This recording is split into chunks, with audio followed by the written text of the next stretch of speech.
southbound, I've been hellbound, riding on the midnight train. Going too fast now, think I ought to slow down, standing in the pouring rain. What's going on, guys? Tristan and Tony here, back with another episode of the One Hell of a Life Outdoor Podcast. What's going on, Deb?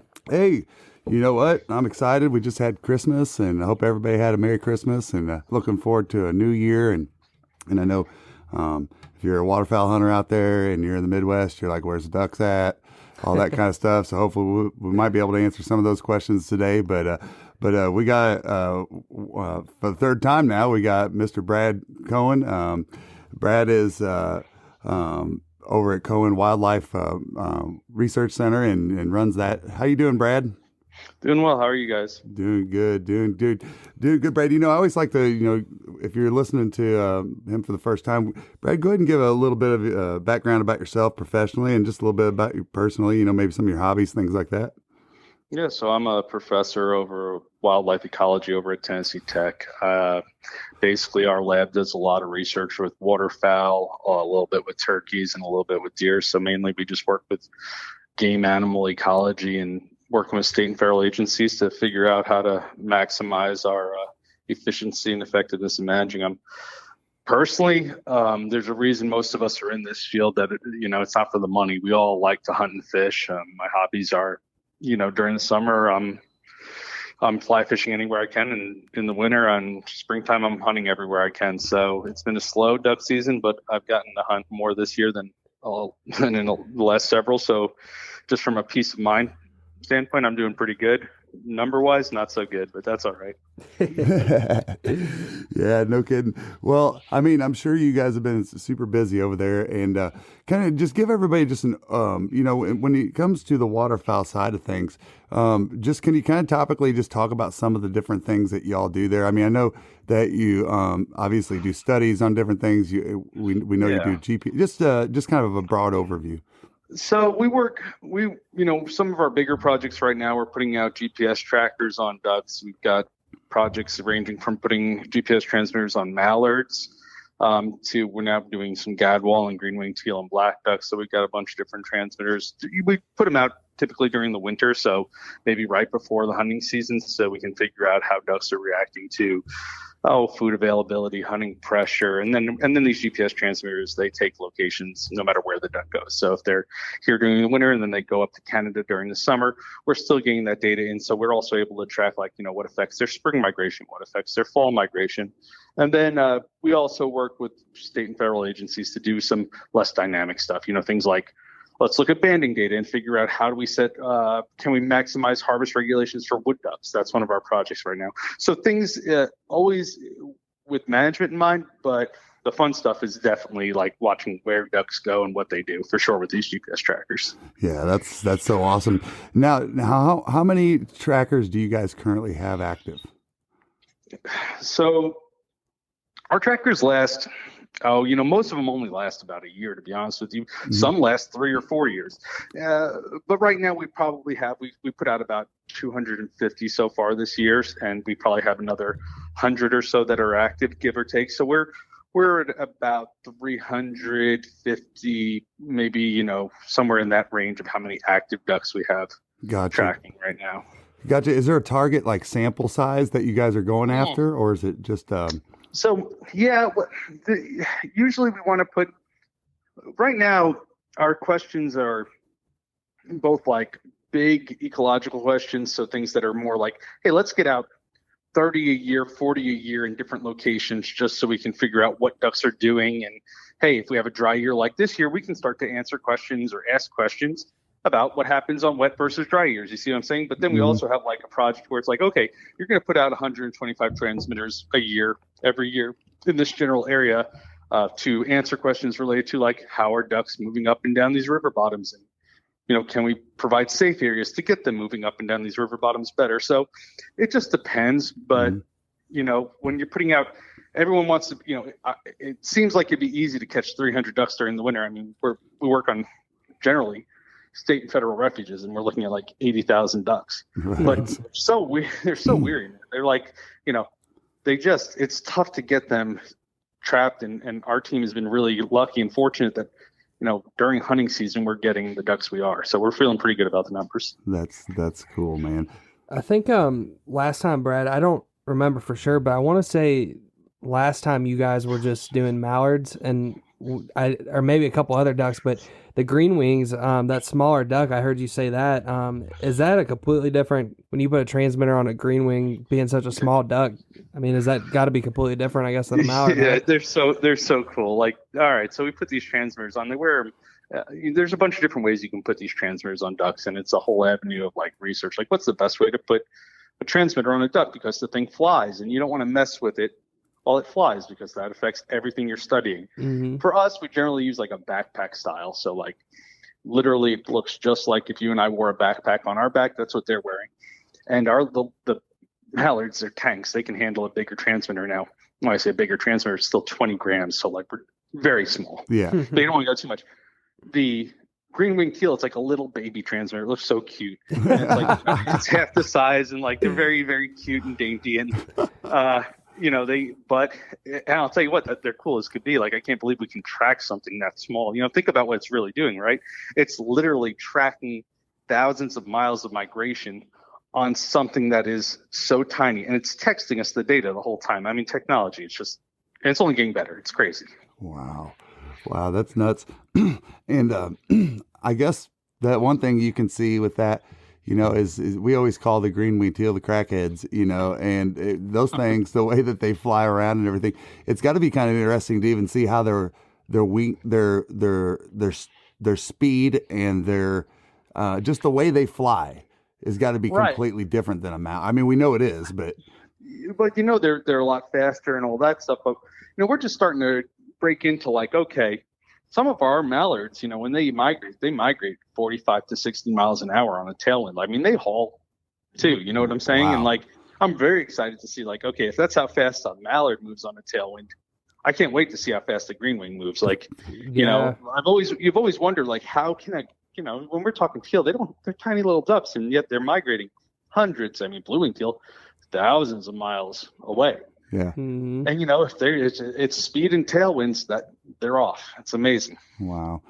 Yeah. I can imagine that those things, I mean, just when you're thinking about the fact that a green wing is such a smaller animal, and being able to see the type of habitat, through a year's, looking through the magnifying glass, to say, all right, traditionally we see mallards doing this and going over here to this area, right. but the green wings, you're getting a more in-depth look of like where are these birds really going, Yeah, I think it's really important when you talk about, in Tennessee, for hunters, you get across to Arkansas and Missouri, mallards are the duck, right? Everybody wants to shoot mallards, but we're not just managing 4 mallards when we're talking about waterfowl management. And certainly you think about something like a green wing teal, it's going to have different habitat needs, and isolating out what those needs are, and also just how they respond to differences on the landscape. Like, we know our mallards are super sensitive to pressure, but I don't know, like green wing teal right now are like that. They're the savior of my hunting season. You see what I'm saying? Like, So like trying to understand how they react to hunting pressure is also something like, is it different? I don't know if I expect it to be, but it could influence how we prescribe, management scenarios. Yeah. No doubt, man. And so how many current green wing teal have you guys got out there that are being tracked? Right. So right now we have, between gadwall and green wing teal, so the two of them combined, we have 100 transmitters out. Wow. So it's a pretty sizable one. A lot of gadwall, very heavy on the gadwall, mainly because for Tennessee, where we're putting these out, that's a very commonly harvested duck, as it is throughout the MAV right now. But like, traditionally we don't have a lot of data on gadwall. They're a little more, they're not, you harvest them, and you probably, when you have them in hand, you realize they're a smaller body duck. But when you just look at them, they look bigger like a mallard, but they're not. They're very sensitive to transmitters. So we've had to perfect how we put these transmitters out on them to start to get that data. And, we're just starting. I don't know if I'm going to find anything cool, or maybe they'll be just as boring as our mallards are, which speaks to something completely important too, which is like, maybe none of our ducks are all that exciting.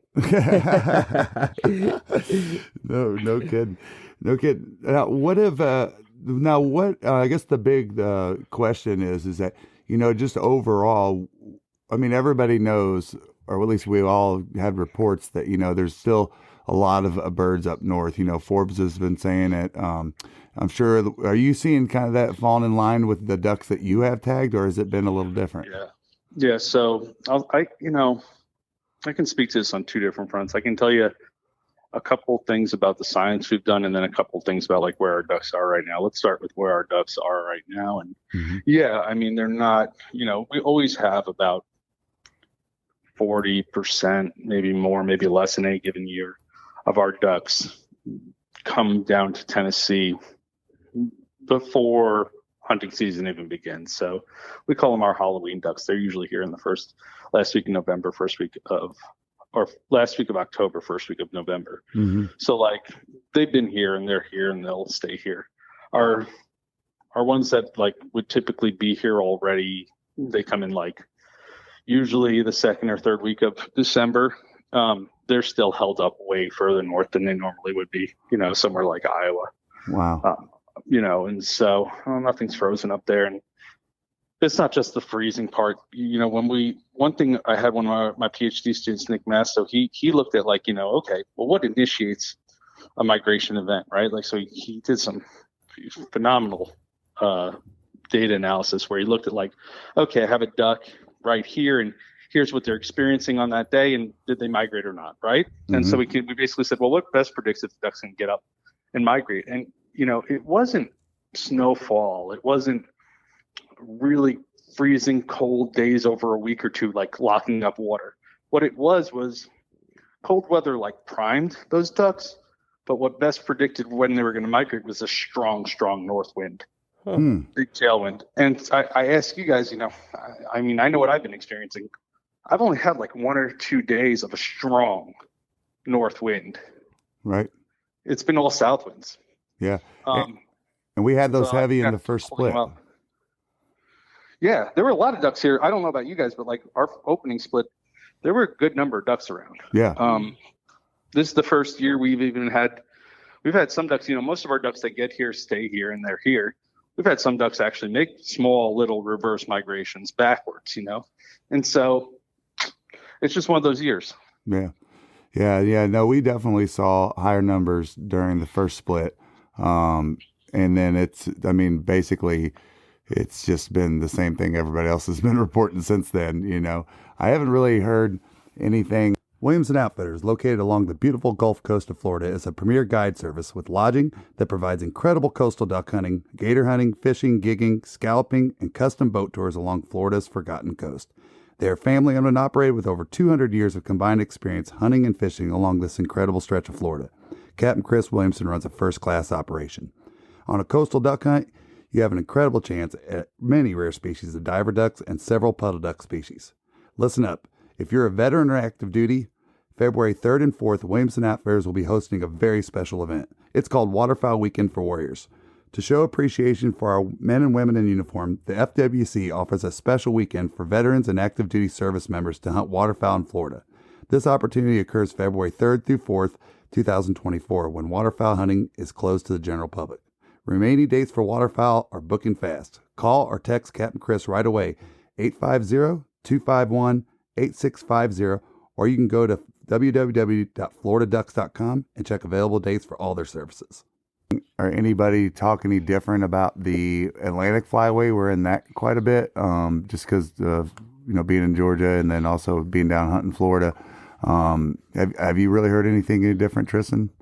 When it comes to, Atlantic Flyway sounds like it's same as usual. Yeah, a lot of the spots that traditionally are pretty good hunting this year, it's just kind of in a lull. And I think I know we've gotten into some of this with Brad last time, but I think Florida, it's just interesting because a lot of people say the big thing with Florida is those the Halloween birds and stuff like that, and it's not as much of a state that can get big pushes because of the cold. But I'm starting to question that because obviously there's less birds across the state, so I think those big cold, lockups up north or north winds like Brad was saying. Got to be playing into that too. But I think traditionally a lot of people say, oh, it doesn't really affect us down here in Florida because it would have to freeze up so many states to get them down to us. But I think it's got to be, or that north wind too. Yeah.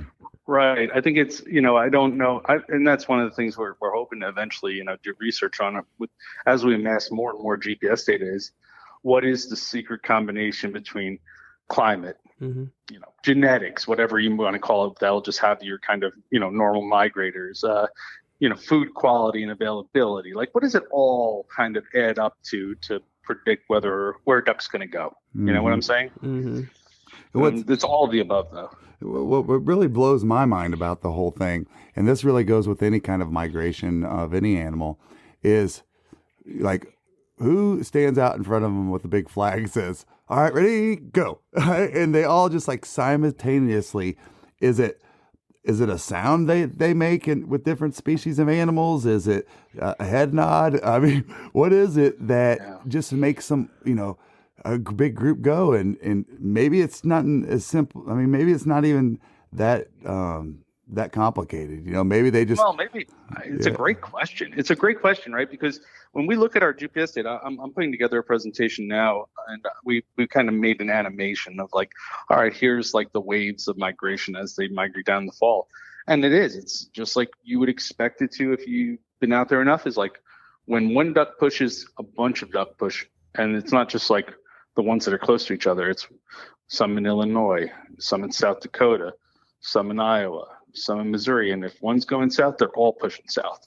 And, it's physiological. Like, it's just like they've been primed up, ready to go.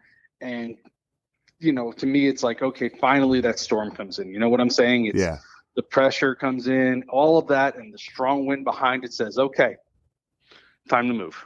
Yeah. Yeah. Yeah. It's nuts. And, I don't even know if we talked about this before. And if we did, then I guess you'll hear it again, folks. But, one thing that we always found that was, as far as migration goes, we found interesting when the first time we went to Arkansas, it was just like wood ducks. Like I don't know if I'll ever experience wood ducks like that again.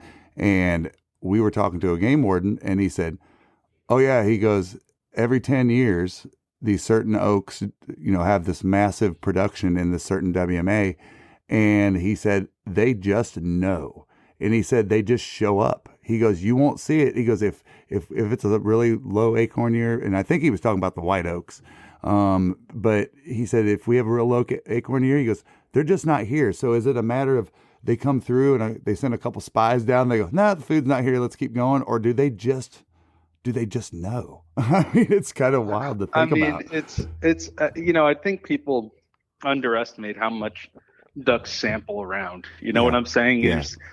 You can't underestimate the power of just having a couple ducks sitting on your property, and then one brings 100, brings 1,000. Like, they always are sampling. That's why you're shooting them at to begin with. Like, they're just sampling, and like a couple just found it, and they found it right, and a couple brought in more and more, and that's how you get that. There's no way anybody's predicting anything. I mean, I do think that predictability of a landscape is super important to a duck, right? Like, if you and I knew we're going to get food every time, I probably want to show up there. You know what I'm saying? Right. But that's on a big scale. Sure. Probably not a day to, year to year. Does that make sense? Yeah, yeah. No, I think it does make sense. And but yeah, they have to be out there sampling to be able to do that, I think. Because it's nuts. Out back, I've got a small lake out back, and it started off with 3 buffleheads that I had out there. And I was like, interesting. I go, buffleheads in Atlanta. That's something. The only time I've seen buffleheads. Yeah, the only time I've seen them before that is, along the coast, the East Coast.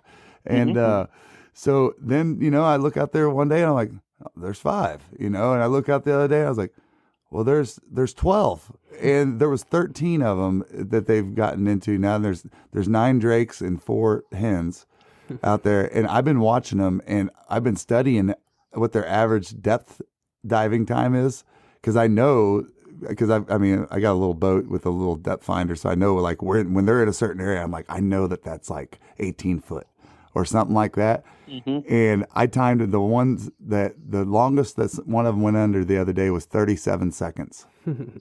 They're amazing birds, aren't they? Yeah, it was so neat. And it's funny, they all just kind of do it together as a team. I guess they were just chasing little schools of fish or something. I don't know, but it's fun just sitting there watching them. And they act just like buffleheads. One of my neighbors riding out there with this kayak to go fishing. And what they do, they're like, "Durr," and they just fly over here about 40 yards and start doing their thing again, so. They have some of the cool, you know their ecology, right? That they nest in trees and. No. No, I didn't know they nested in trees. They nest in trees. They nest in cavities. I should put it better. Like they're not like sitting in a cup. Like they're sitting in a cavity, and they spread out across. Like the ones in Georgia, they isolate usually out towards the edges of the flyway, so Atlantic and Pacific flyway, but they breed in the boreal forest across the entire range. So some of the buffaloheads you're seeing could have gone thousands and thousands of miles. Wow, that's really nested in a cavity and then came back.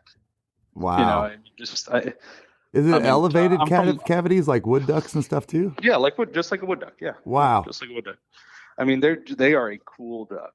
They really are. I could see wood ducks doing their little invasion nesting tactics with some of these, or not invasion. What's the right word? Whenever they go and lay an egg in another duck's nest. Oh, parasite or nest dumping? Yeah. I know wood ducks do that. Some. Yeah, they do. Most birds do that, to be honest with you. But especially waterfowl, they're notorious for it. But yeah, it's pretty cool, isn't it? Yeah. We study turkeys, and turkeys do it too. Like they'll just randomly lay an egg in some other hen's nest. It's probably that's so weird. The more you study them, the more you just animals in general, the more dynamic they become, the more there is to understand about them. It's what keeps you interested, right? Like it's the general theme always stays the same. Like don't get killed and make babies, right? Yeah. But how they go about it, how there's so much individual variation, how they do have personalities, man, it just fascinates you. Yeah. Well, I know there was I don't know if it was you talking about it or somebody we were talking to, or maybe I just read it, but there was this wood duck study done on their nesting habits, and these are all tracked birds, and they basically broke it down. The in a nutshell, what it was is that there was maybe 4 or 3 different behaviors that a female wood duck could do, and that is one would be traditional nesting, where this wood duck always, if it does it a certain way, it always does it the same way. Like if it does parasite nesting, it always does it. It's like, do you know what I'm talking about? Have you heard or read anything like that? No, but I find it fascinating. It might have been on DU's podcast, maybe, where I listened to it, but it was really interesting. It was just that they found that it wasn't random. Like if a bird, she will do the same thing from the time she first has eggs, and she always does that. But there was 3 different types, and one was a traditional nester, one was a parasite nester, and then one would be that it did it both. But if they always did it both, then it would do the same thing every single year. What they were starting to learn about the study, which I thought was really wild.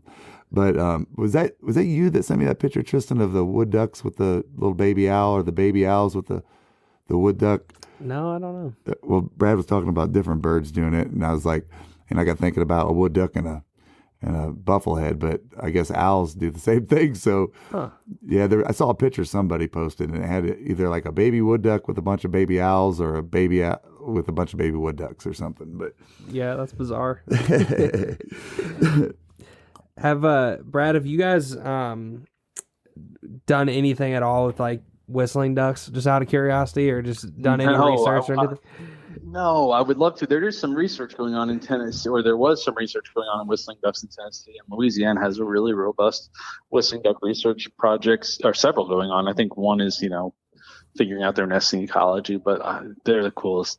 They're just the coolest duck ever. I wish I could. They're so neat, and it's interesting because in the summer times, I know a guy that over in Arkansas that worked at like Riceland or something, and the grain trucks spill out or whatever in the yard, and they had a bunch of whistling ducks in the summertime hanging out. And it's just interesting that they migrated up from, I guess, Louisiana or wherever to hang out in Arkansas in the summer. Yeah, I mean, well, I don't know where I don't know where most of them winter, but like the range is expanding, and I think more and more we're gonna be seeing more and more of them. Now, they're not really harvested all that much compared to how many there are out there because they deal with people so well, and like in Louisiana, like the guaranteed way to go see them is to like go down to the mouth of the Mississippi and go on all those grain boats and stuff like that. They'll just trade back and forth between them, but they are cool. Yeah.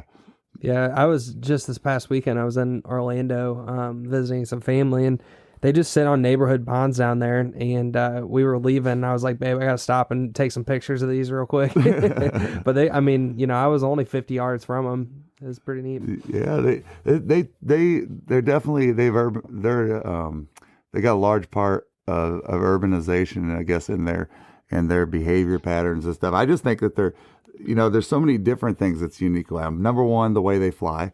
They fly more like a goose. I actually think they're closer and more related to geese than they are actually ducks. Huh? Really? Well, I think they're actually they're more closely geese than they are ducks. Yeah. There you got that. And then you got their unique whistle sound that they make,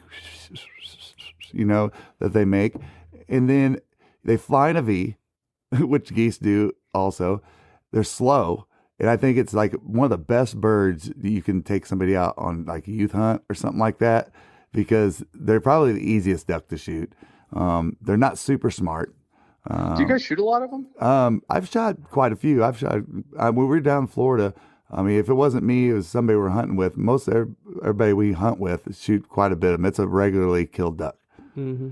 Yeah. And there's no limit on them. Do they decoy?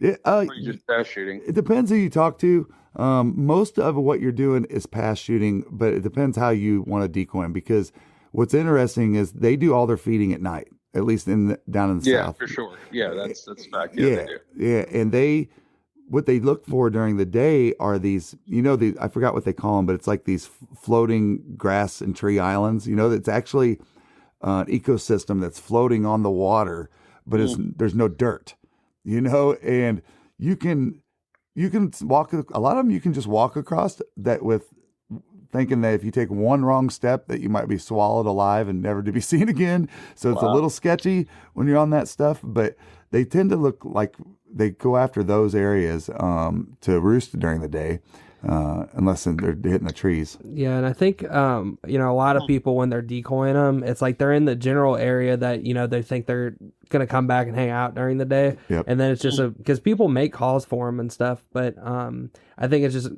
probably similar to like hunting wood ducks in the sense that like they're kind of going to where they're going to be, but you might be able to swing them your way, if you have a call and some decoys. Yeah. Interesting. Yeah. And the kind of the main call that I've seen and one of our buddies has is you take 2 shotgun shells and you take I don't know what the measurements are, but how some of your brasses are shorter and you'll have like a shorter size and like a taller size.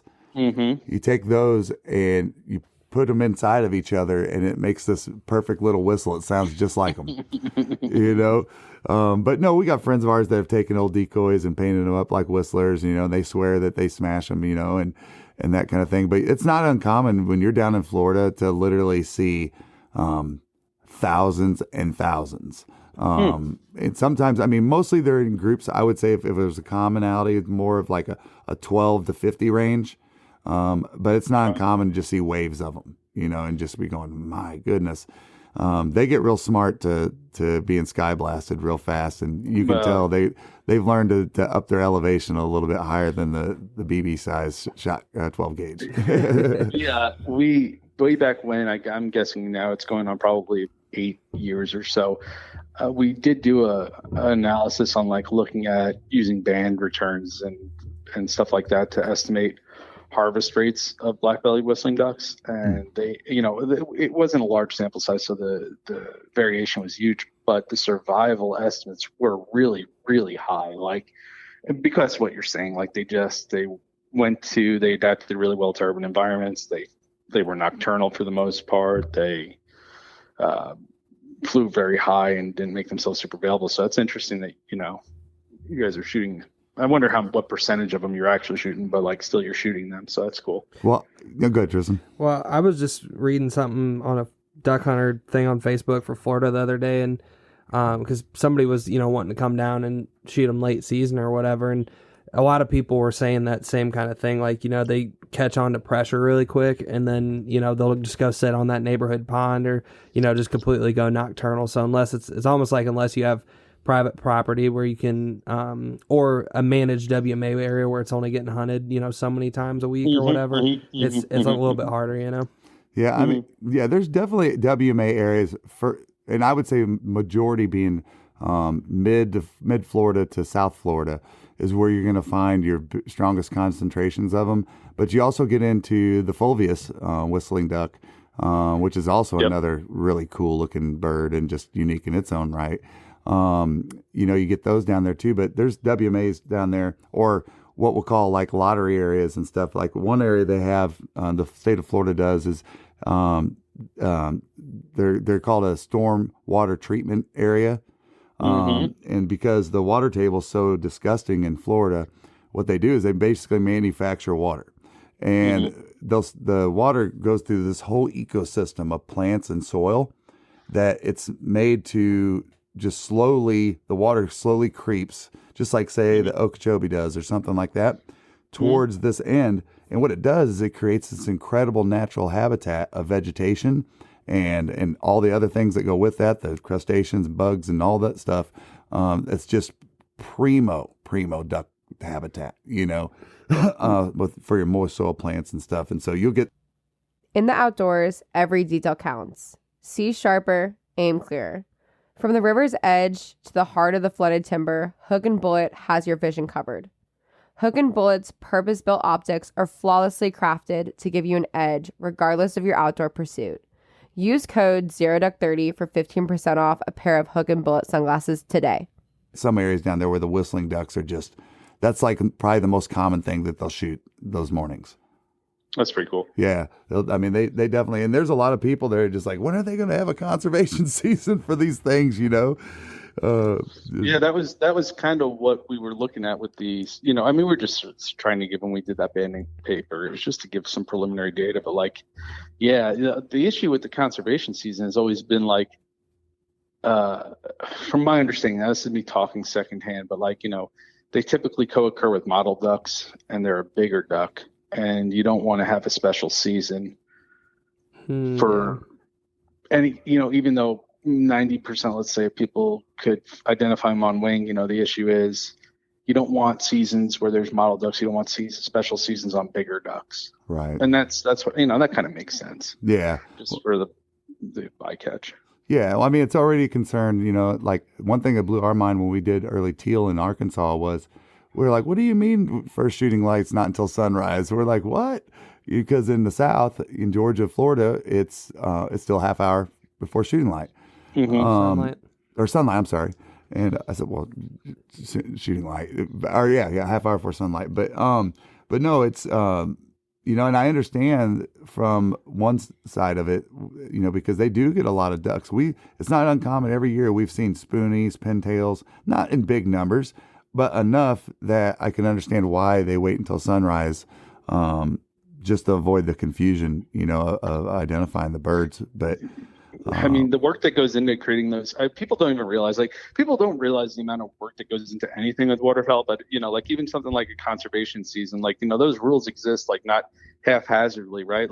They had to create a conservation season. Biologists had to go out there and watch people hunt. So they have to you don't know you're being watched. Wow. They can't tell you. And they're literally, as you shoot them, they're identifying what you shoot on the wing and figuring out what percentage of ducks during early teal this season are you shooting that aren't teal. Wow. And so they got to come back and be like, all right, well, before, from between 30 minutes before sunrise to sunrise, they had 40% of the ducks they shot, 30% of the ducks were not teal. You know what I'm saying? And right. Do you see what I'm saying? Those rules exist because some poor biologist had to spend his entire winter Right. watching you guys shoot ducks to figure out, like everything is by the books. There's reasons behind all of it. Right.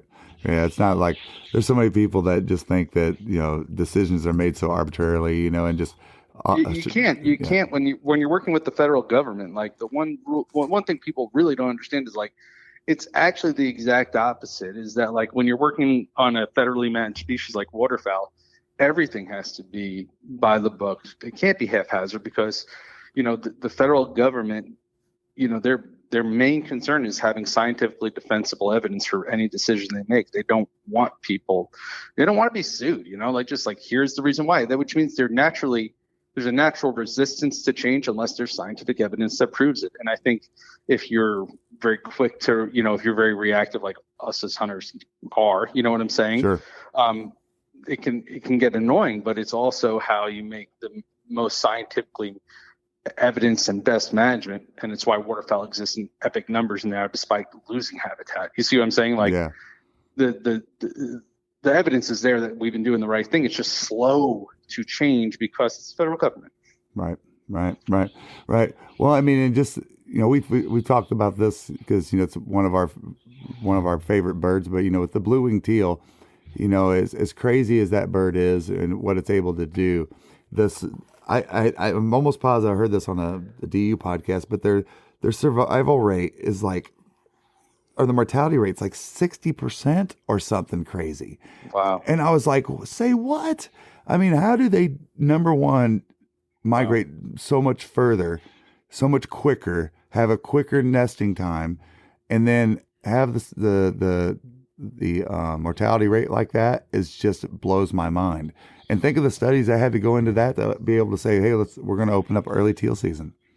Oh, Sure. dude, it's more than anyone will ever know. Every bit of opportunity that you get as a hunter with waterfowl, that came about through tens of thousands of hours of conversation, tens and tens of thousands of hours of actual on the ground work. I mean, Right. For every one that you shoot during a special conservation season, you should go up to one of the biologists that was working and thank them because they worked their ass off to get that for you. Yeah, no doubt.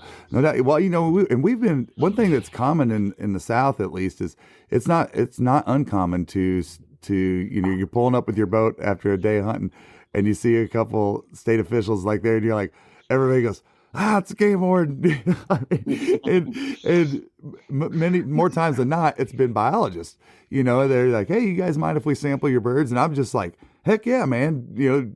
Get what you need because, I'm like that research. Obviously, they've taken the time to be out here to come out here and do this on a weekend or whatever it is. Yeah. It's the reason I went and got my PhD because I decided to be a professor because I realized like if I was going to be an on the ground biologist that didn't live in an ivory tower, I was going to be working every single weekend while other people were hunting. I was working, and they're sitting there waiting to sample your birds. They'd much rather. I guarantee you, they'd much rather be hunting. You know what I'm saying? Like they get most people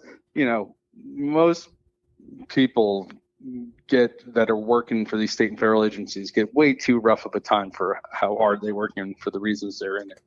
It's something you learn real quick when you're actually working with them is like, God, I don't know how you guys deal with, people that are bitching you out about this stuff. It's like, they're like, well, it's the most difficult part, I think, of being a wildlife biologist in general is the general dubiousness or, kind of like natural tendency to like think that there's some kind of ulterior motive to everything that's done for wildlife management when all we're trying to do is the best we can to study an animal that is really difficult no matter how many there are.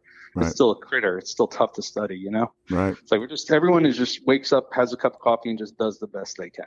Right. Well, and the other thing that's shed some light by having folks like yourselves on that are see things on that level is, it's very, very, what's even more complex, I guess the way I should say it is that, let's say, for example, you're balancing with this data, the duck hunter is out there going, I want more ducks. But in order to bring more ducks, if you bring this water, what all does that affect? If you put in these refuges, how does that affect what the land that wasn't supposed to be wet?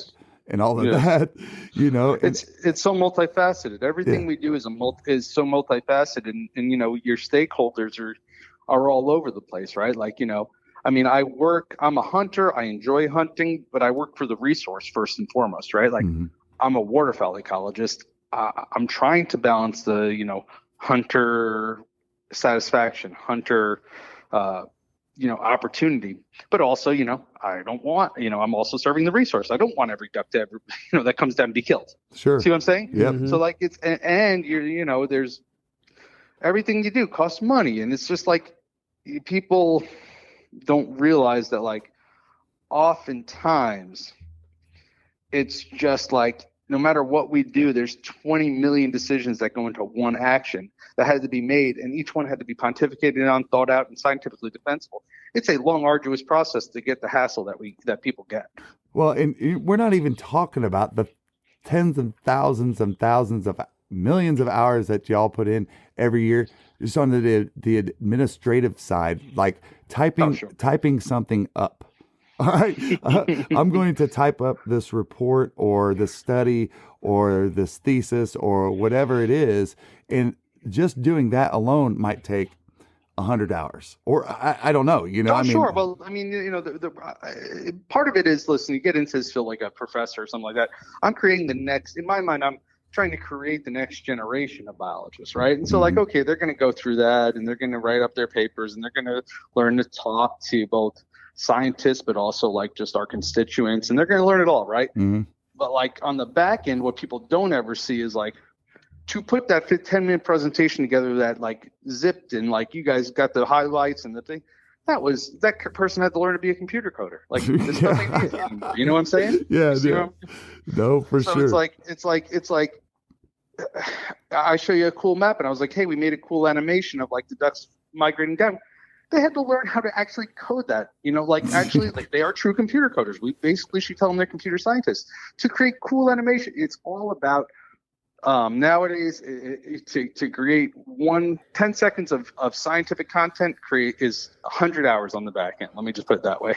Well, and you know, and getting back to the efforts and the things that go into decisions being made and stuff, you know, a great example I think that's applicable right now also is, I'm sure you're aware that there's a big GTR overhaul going on over in Arkansas, and I don't know if the same thing is going to be happening in Tennessee, but, you know, long story short, the Arkansas Game and Fish came forward and said, these WMAs were made this way without basically no scientific backup, with poor data is basically what they said. Now they have put, like, say, let's talk about Dave Donaldson, for example. I just watched a YouTube video the other night of them going through the complete study, the amount of engineering hours that they've paid for the state as to try to get this right. You know, the water flow studies, and just, it's crazy. They throw up these diagrams and just show, well, here's what the water's doing, and here's what it's supposed to be doing, and this is the way it was, the way God basically made it to do, and we need to get back to that, you know. But they've got a full YouTube video on there. It's only like 15 minutes long, giving an update. But, you know, a lot of hunters are sitting there going, well, you know, wah, they took my WMA away to hunt. I can't hunt anymore. And it's such a selfish reason. But it's just, there's more thought that's being put into what they're doing, like with those GTRs, than are just a habitat for ducks. Obviously, there's an issue with trees, you know. But did you guys see, was there similar construction done in Tennessee, or has that never been a trend? It's so different here in Tennessee. We had historic bottomland flooding. So we had these river systems in West Tennessee that would historically flood naturally, and then the Corps of Engineers came through and linearized and channelized most of our river systems. And so we're highly degraded river systems out here with flash flooding, and it's quite a bit different. And there's not many oak trees that are mature left, whether from harvest or just dying from massive, you know, flash flooding during spring and summer months. You see what I'm saying? Like, it's quite different than what you guys have in Arkansas, where it's at least there's some semblance of natural. I mean, the Corps just destroyed this area. Let me just put it that way. Not for any negative reason to get water off for farming. You know what I'm saying? Like, Right. but it's just, it's quite different. We don't have any, but I will say, like, any place that has flooded trees around here is, our ducks tend to like that. You see what I'm saying? It is interesting when you look at there's a similar thing that happened with the coast getting eaten away down in like Louisiana along the coast is where the Army Corps of Engineer went in and they went in and cut these channels and stuff like that and messed with just the way the Mississippi River dumped out and all that stuff, and I don't know all of it, but I know that's essentially why they're having that battle with coastline, this marsh being eaten away every year and hurricanes wiping it out because of the way things have been cut and channeled. It's in the teens that morning, and maybe you're chasing ducks or geese. But now it's September and it's 85 degrees and you're hunting early teal or geese. As a waterfowler, you need dependable weather protection that will not break the bank. Founded in 1996, Frog Togs is not only the leader in breathable wader technology, but a company you can depend on to keep you warm and dry, head to toe, no matter your hunting environment. Stay bone dry by using discount code ZD315 for 15% off not only your first purchase, like most discount codes, but how about every single purchase you make from now until December 31st, 2024? Yeah, it's if you look at, I saw a really cool, I don't know if it was an in-person presentation. I think it was, but it was at a flyway meeting. So basically, where all the representatives for the different states come together to begin the decision-making process for waterfowl. And the guy gave a presentation, he was down in Louisiana about why are we losing these marshes? And I'm telling you what, I mean, just the presentation alone on you just begin to understand, when you alter the flow of a river or a marsh, brackish water, whatever it is, you fundamentally change so many things downstream that you can't even begin to understand. Like, nobody could comprehend 50 years ago that by just adding this one levee system, we would divert water here. By diverting water here, there was nothing to rebuild when we lost it. It's just crazy. And it really talks to this cascading effect of something like Green Tree Reservoirs, where if we don't start managing now for what we know is the science behind what should be done, then we risk losing it forever. Mm-hmm. Yep. Yeah, that's a good point. And that's the same with Louisiana marshes or whatever it is. If we don't start changing things now, we're screwed. Yeah. Well, because that they're going to, every new subdivision that goes in or, community, anytime that happens, that, one thing is linked to the other thing. You know what I mean? Where, I know like this one area in Florida where we lived there. This area was a traditional longleaf pine forest that would be, it'd get your low swamp areas basically. And they took and built, new Publix and all these new stores and all this stuff in there. And I'm like, dude, all that water's got to go somewhere. So now where's it going? You know what I mean? And how's that being diverted? And there's such a chain reaction effect that starts from a lot of that. Alone, which I think is like one of the biggest contributing factors is just human. I mean, it's just like as a waterfowl ecologist, if I'm working on a property with somebody for habitat, the first thing you're doing, you're like an engineer, is like, well, where is the water coming and where is it going and what originally was here? And I've learned that I need to look back 50, 60, 70 years ago to understand, let me look at the soil maps. Let me look at this. Let me look at that. Let me look at the historic record so I can understand what's below me, Yeah. Mm-hmm. And whenever you start to do that, you're just like, oh my God, what we've done to the same place, three different times we diverted this, we channelized it, we tiled it, we ripped it up. It's like, oh my God, how is this even how are we making this duck habitat to begin with? What? Yeah. Right. Well, the best understanding I have it too, and this is very relatable to say, Tristan brought it up a couple podcasts ago about We know this gentleman that's lived in Northeast Arkansas since the 50s, 60s, and he talks about I want to say it was as late as the 80s. There was no geese in Northeast Arkansas. Period. There was no geese. Like he said, you wouldn't see a goose. But here you have this massive trend, I guess you would call it, of rice going on. Somebody discovered that the soil is perfect for rice, and now we see it all the time. When we see somebody changing a levee, we see somebody doing this, and there's all these engineering things that are going into all that. But the point is, over time, so much wooded habitat was removed from the state of Arkansas that it created a natural habitat for geese. Where were all those geese before? Where did they go? You know what I mean? Did they used to stop in the Dakotas and just don't go any further? Or what did they do before that time? Right. And I think it's interesting when you see that. And I wonder if the same thing in a different way is kind of going on with the whistling duck. How come the whistling duck wasn't just created 50 years ago? Right. It's been around for I don't know how long. But why is now this? It's really kind of an epic.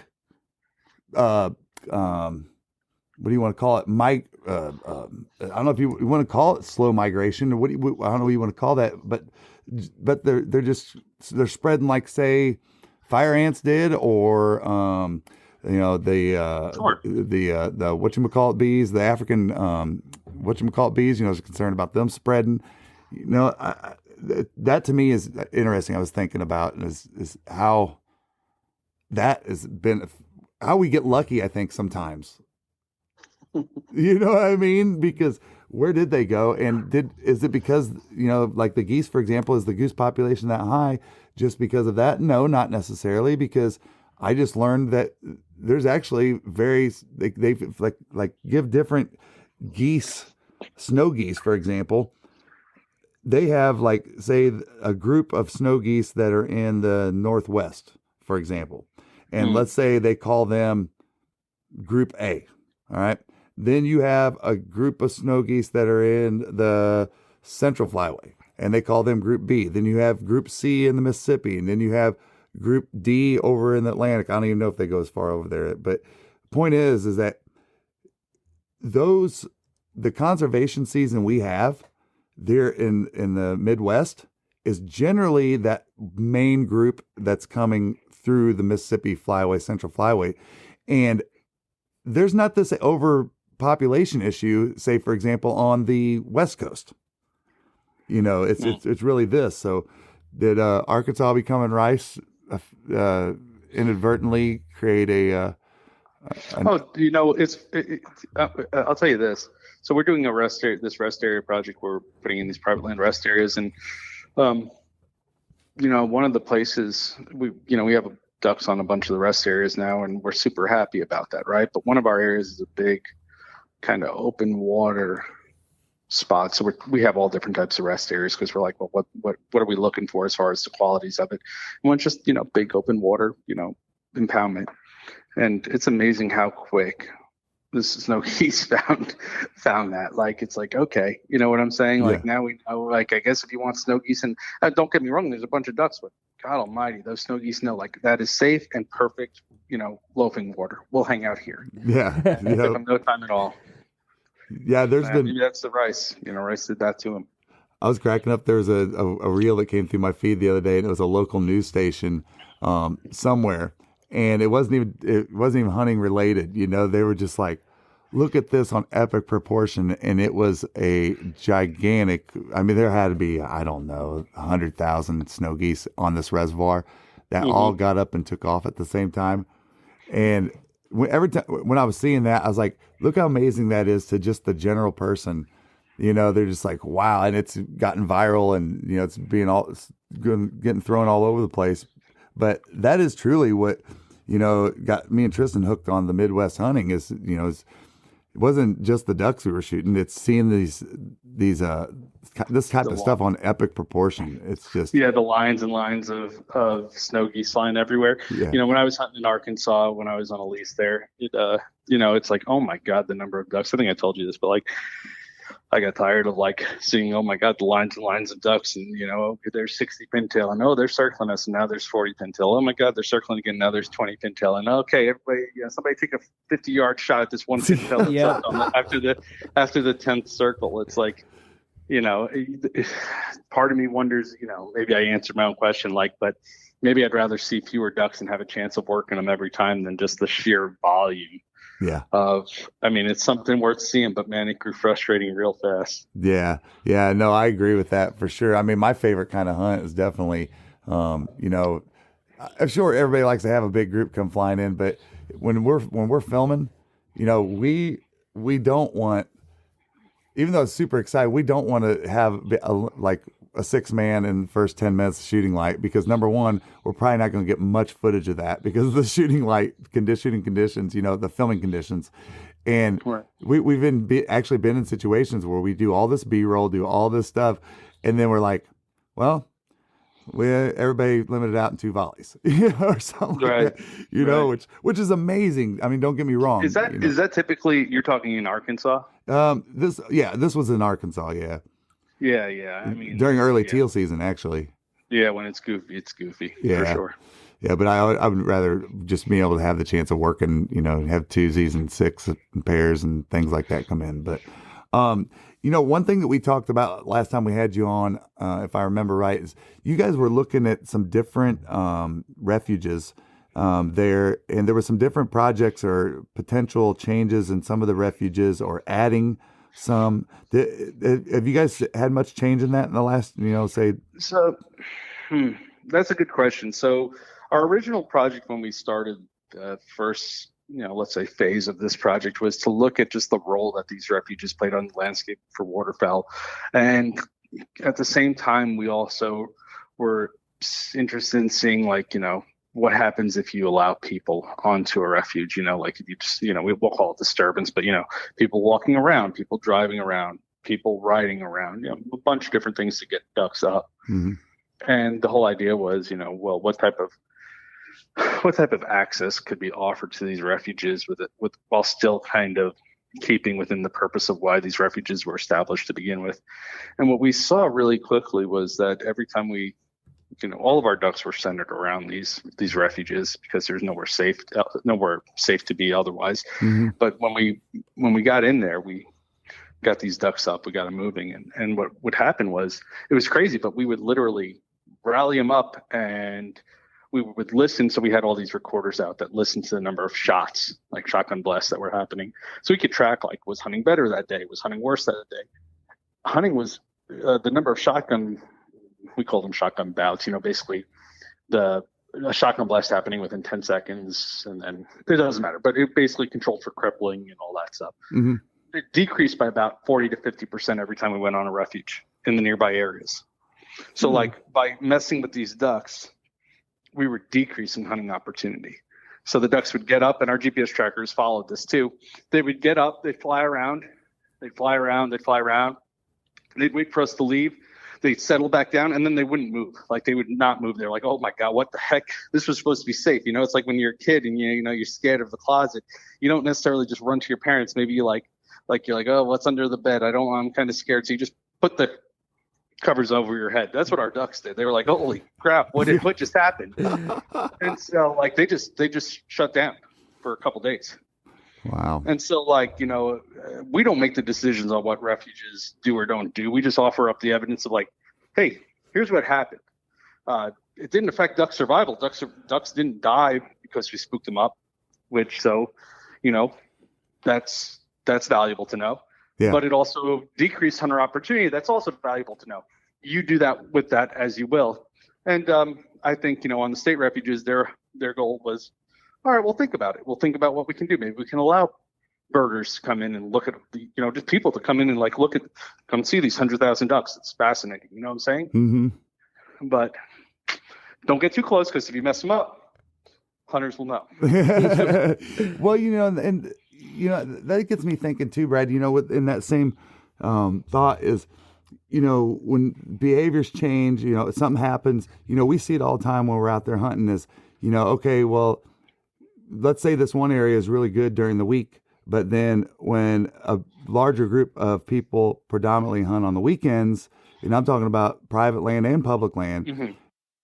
Do you want coffee that doesn't suck? Get the Duck. Dirty Duck coffee is made specifically for the waterfowl enthusiast. Enjoy flavors like Morning Wood, Dark Dynasty, Cinnamon Teal Snickerdoodle, and First Flight to unlock the flavor that you'll enjoy in the blind for years to come. Our friends at Dirty Duck Coffee Company are now offering all Zero Duck 30 followers a 15% discount when you use code ZeroDuck15 on your next order. Now the ducks are doing something different than they were 3 days ago, because they're bouncing all over the place, Yeah, I sometimes think that, and I'm not sure of this, I can't prove this, but typically for us, last 3 or 4 days of the season are pretty good. Mm-hmm. Whether it's warm, cold, doesn't matter. I often think that that's people that are getting into places they normally don't hunt, and they're like, all right, let's let it rip.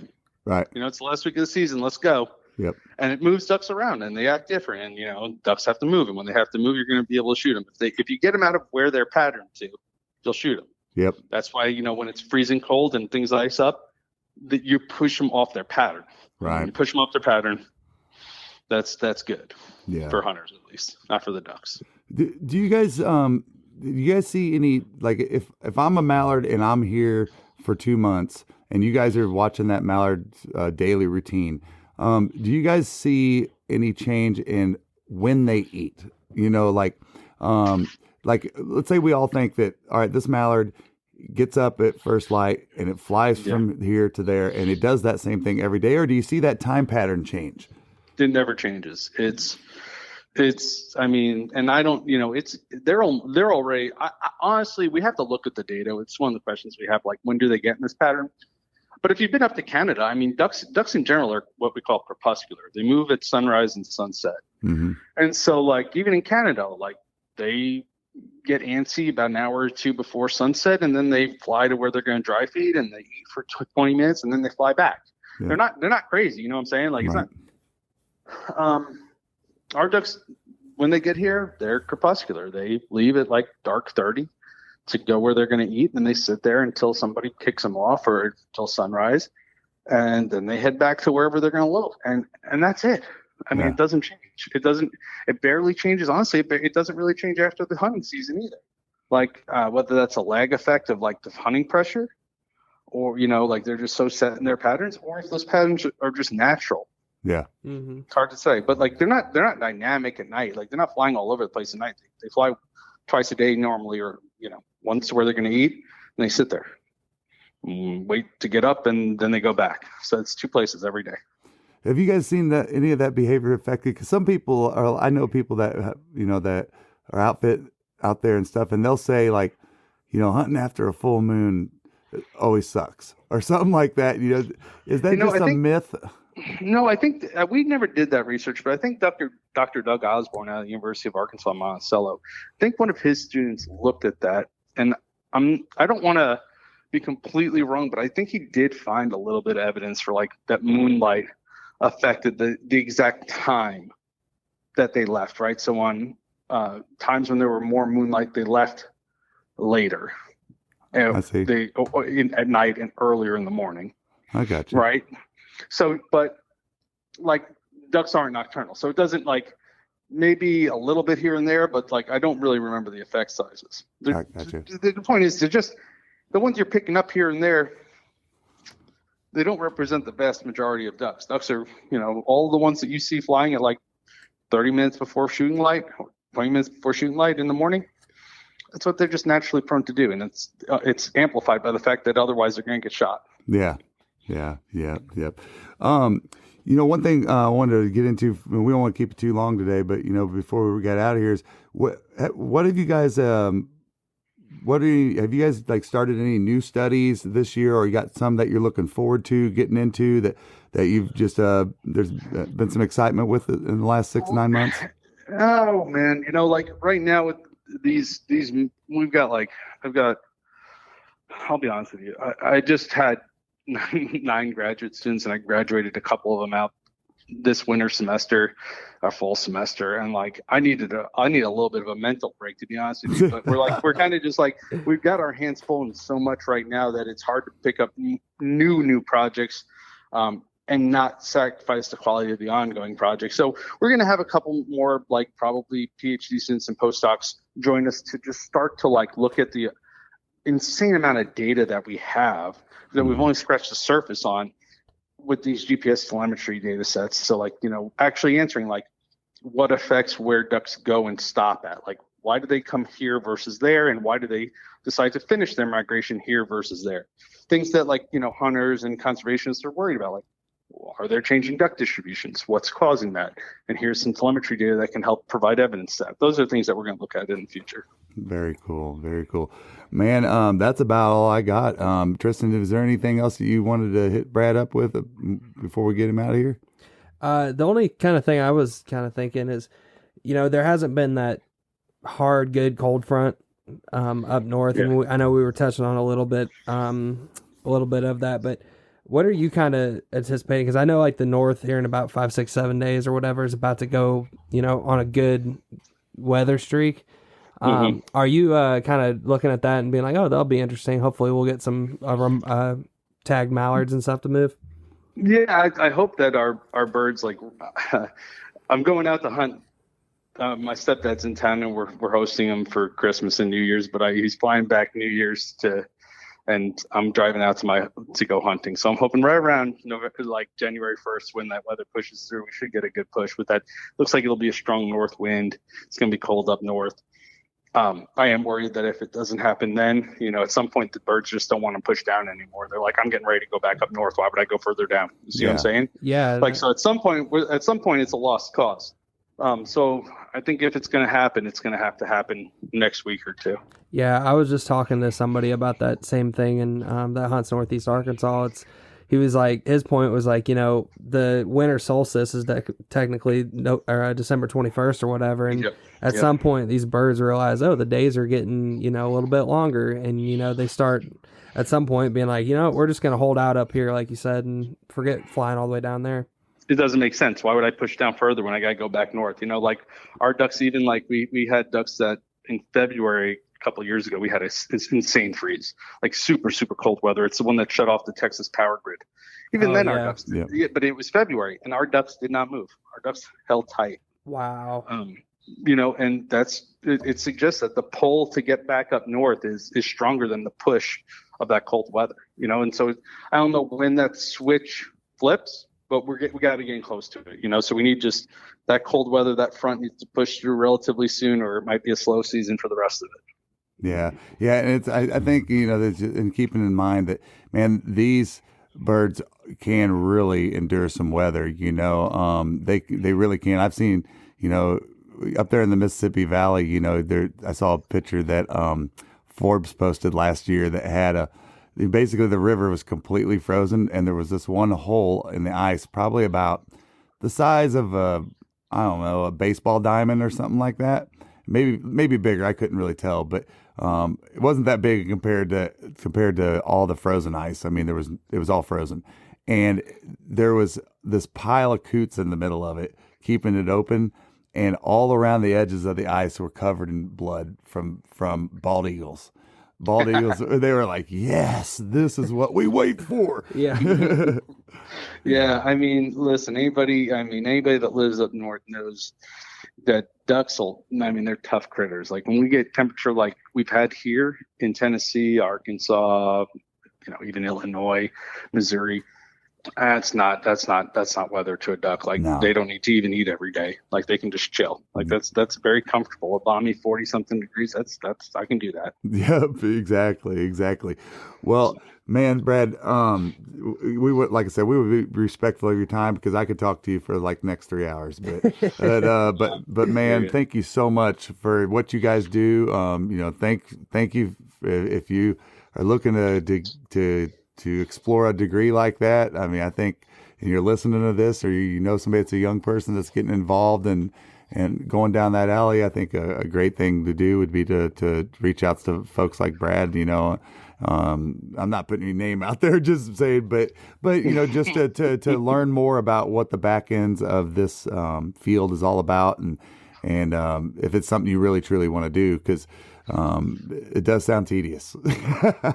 It's at any given day, it's a mix between getting out in the field and getting dirty, or sitting on a computer for 12 hours a day. I can't guarantee you which way any day will go, but it's a mix. Yeah, that's right. Well, y'all can find a Cohen Wildlife Research Lab at Cohen Wild Lab on Instagram. You can follow them at Cohen Wildlife Research Lab on Facebook. Are you guys on TikTok or not? No, I don't think so. Okay, I don't blame you. But it's my students that I oversee those accounts. Like, the content that's posted gets through me, but I'm not a social media guru. Like, if they put us on Instagram and Facebook, I think that's good enough. Right on. Well, until next time, Brad, we really appreciate your time, and thank you so much for being on the show with us today. Thanks, guys. Thank you, Brad. I've been southbound, I've been hellbound, riding on the midnight train. Going too fast now, think I ought to slow down, standing in the pouring rain.